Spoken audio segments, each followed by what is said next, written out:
Hello guys, nkuko musanzwe mumenyereye ni jewe Jezi Carmelo nkaba ndi umukinyi wa Inyishu Media ariko izina ryanje ry'akazi banyita Ntare. Hama nagomba ndababwire ku kuntu je noba narashitse muri uno mugwi wa Inyishu Media. Muri uno mugwi wa Inyishu Media je ndi mu baktere baba baratanguranye n'uwo mugwi. Kuva tugikorera muri mirire meka je nari ndahari muri uno mugwi gusa sinashobora guparticipa cyane kubera nari nkiri umunyeshure nari ndi umunyeshure hama umugwi kuntu watanguye barakora amasinema narigeze kubandi dukina amakomedi menshi cyane batanguranye n'umugwi wa Twenga Wige je nari ndimo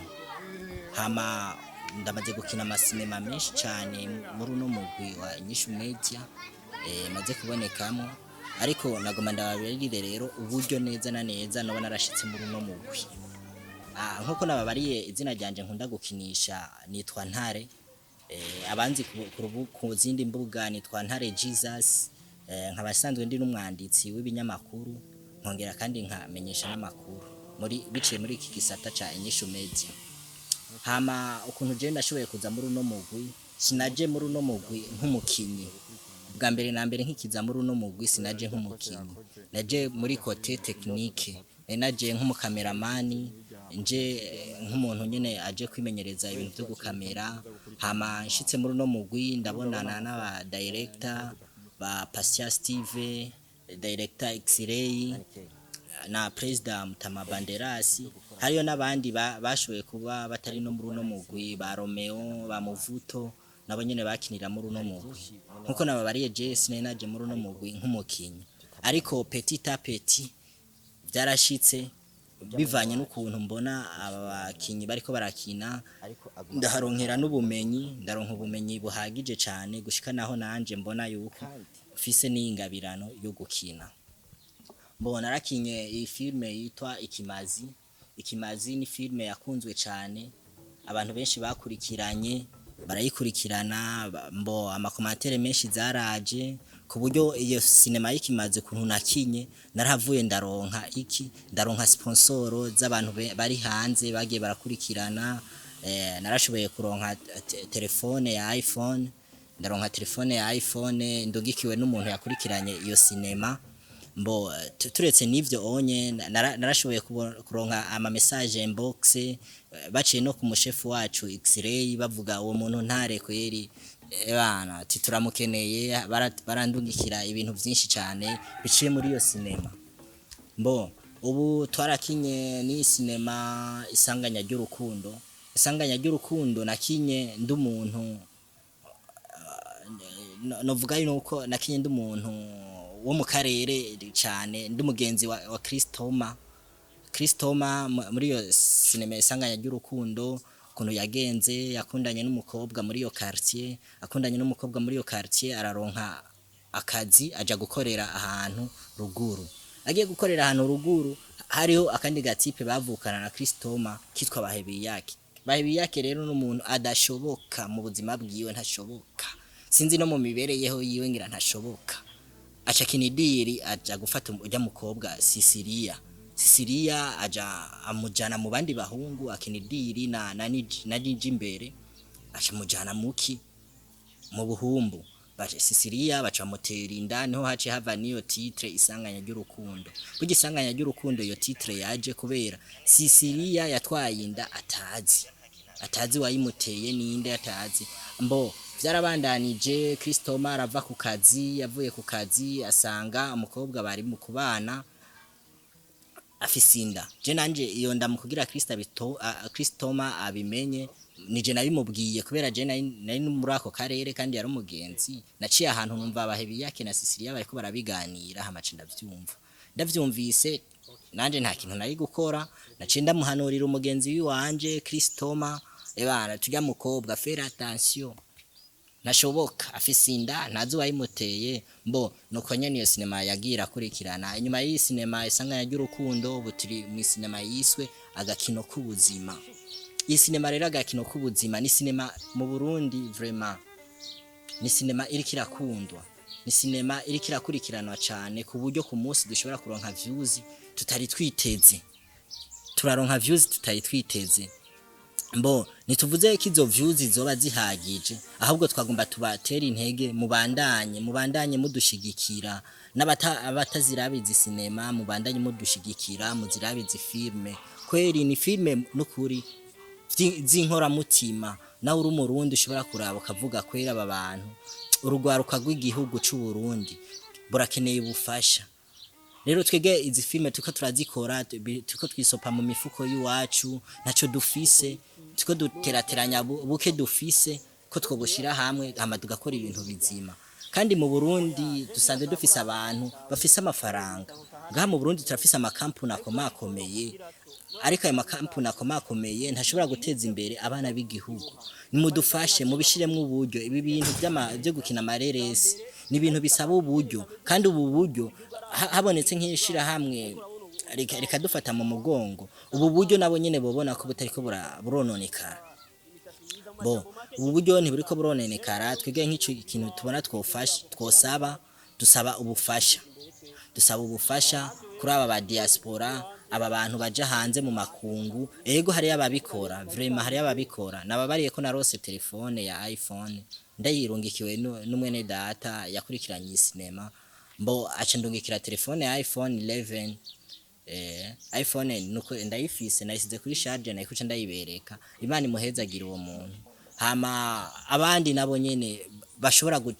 guteza imbere ugwaruka rw'igihugu n'igihugu ciwabo, nukuri turabasavye, turazi muriho kandi muzokwamaho, mufise byinshi mutanga, hako mwokonona amafaranga. Ego turatubabona basayidonyanka abantu bazonkiza, nukuri n'aba diaspora bashaka kuduza entertainment y'u Burundi ugwaruka mu kudushigikira, ariko ntibibaze cyane mu baririmbyi n'abakinyi b'amareresi. Turashaka ubufasha kuko murabona isinema dukina vy'ukuri. Inyishu Media nkatwebwe tuhurikiye muri uwo mugwi wa Twenga Wige, nukuri Inyishu Media iriko iratanga isinema z'akanovera, image nziza. Biratugora ukuntu dushobora kuzana image nziza. Nka je nsanzwe ndumumenyesha makuru, nkongera nkaba ndumukameramani muri uwo mugwi, kandi nkongera nkaba umukinyi. Mbo muri ivyo byose ni kwa kundi nyene gufatana mu mugongo, turabarundi dufatane mu mugongo. Hama iyi sinema agakino k'ubuzima ndiko ndakina nk'umukomiseri. Abantu bariko barayikurikirana bariko barabibona, sinambara amasengre, urabona afise n'intare ku kuboko, sinambara amasengre, ndi umuntu nguma nambaye amakoti n'amakaruvati aha. Rero ivyo bintu biratugora cyane, nka twebwe abakinyi, nka twebwe imisi yose kugumutonda na costume, ibirato, amashati. Mbo bidusaba uburyo buniniya, dushobora kugenda kuri shop runaka, tukagenda tugasaba impuzu, badugirira facture y'umurengera. Natwe turi babandi tugicangisha, tugikoresha bwa buryo bw'iwacu mu mifuko y'iwacu. Rero dusaba abantu boshobora kudutera intege, bakadufata mu mugongo, bakadushoboza ku kintu cerekeye uburyo, kuko ibintu dusanzwe dukora biradusaba ibintu byinshi cyane. Nka kamera tuko dukoresha kamera y'imiliyoni 200. Nyakubahwa X-ray wewe nukuri Imana imuhezagire, kubera ikintu cerekeranye ibikoresho turagerageza. Mbo ikindi kintu nagomba mvuge ko cerekeranye n'abakinyi. Mbo nkaje apare y'umugwi ndamaze gukina izindi sinema. Mbo ishusho y'umuntu ndamaze kuyikinamwo y'uyu Amede,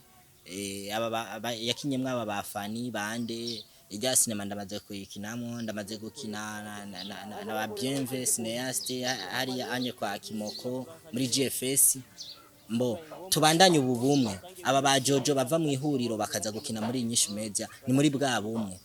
kwa gushigikirana. Nimba umukinyi wa Inyishu Media ejo arashobora kugenda mu wundi mugwi akakina muri bwa bumwe, nabo nyene natwebwe twifuje uwundi mukinyi mbo akinira nko mu wundi mugwi, tubandanye muri bwa bumwe nyene dushigikirane. Nimba uno munsi nifuje kumuzana uyu mu actrice